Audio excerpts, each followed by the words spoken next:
with their season on the line. An impressive first half here at the ACC quarterfinal.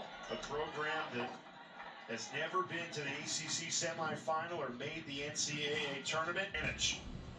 Clemson's responded so well. We talk about how they lost Caitlin McLeod, their second leading goal scorer, last week. And offensively, they have responded and everyone's picked up a share. Let's check in down on the sideline with Dana Boyle with the hat-trick hero, Bridget Babcock. Bridget, up by 5 at halftime. You got a season high of 3 goals. What's working so well as a collective unit out there? I think we're just really trusting each other out there. We came into this with a little bit of revenge in our minds after our game earlier in the season with Duke. So I think that we're really just like leaning on each other and trusting each other, knowing that our systems are going to work and that we're a better team than we were when we saw them earlier in the season. Playing collective. Good stuff. Thank you. Thank you so much. Now Babcock mentioning that 1-goal loss in the regular season. It's fueled the fire. A 5-goal lead for Clemson. And a first-half hat trick for Bridget Babcock. Let's get you to the studio. Taylor Tannenbaum and Rachel DeCecco.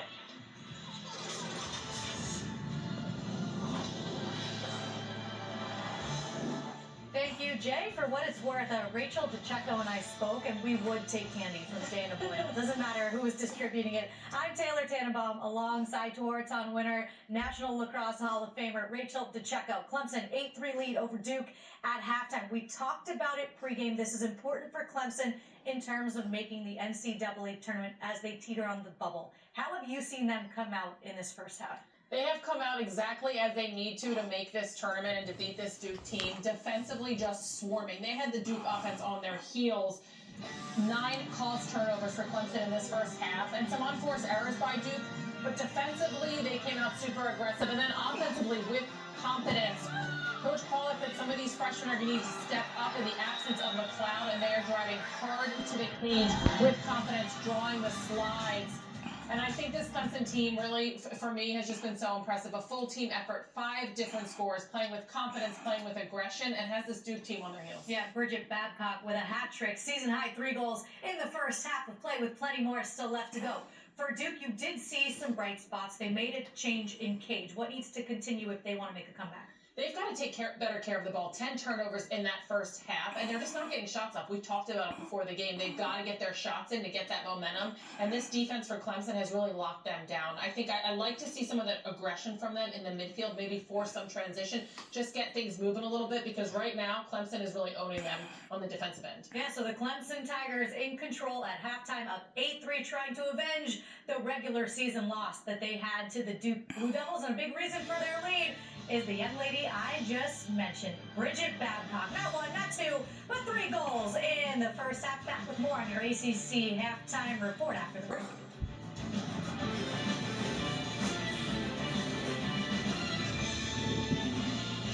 With this Mother's Day. So back your first game of today's quarterfinal action points in today's 19-9 win for Carolina over Virginia Tech. So Carolina did today. How would you sum up their victory? Duke and Clemson, we are getting set to send you back out to Charlotte.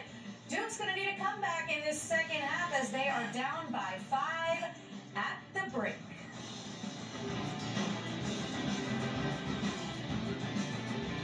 Charlotte, thanks to Rachel and Taylor holding things down in the studio as our marathon quarterfinal day continues. Midway through game number 2, Clemson up 8-3. Charlotte North, she and Sarah Birch. Jay Alter with you.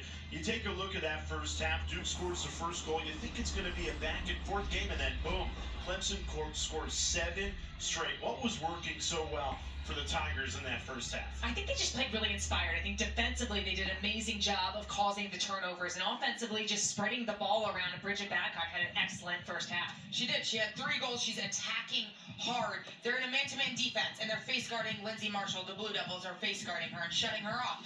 But they're going to have to continue to find 1v1 lanes to cage to have more success in the second half. Clemson as a team shot 66%. 8 of 12, and Babcock, you mentioned that first half hat trick really leading the way. She had 8 goals coming into this game today and has already chipped in 3. And one of the things Coach Pollock said about her is she wanted to focus on her defensive end. However, she's taken more on her plate today. She's been a huge spark offensively. Defensively, the Tigers have really been swarming. They're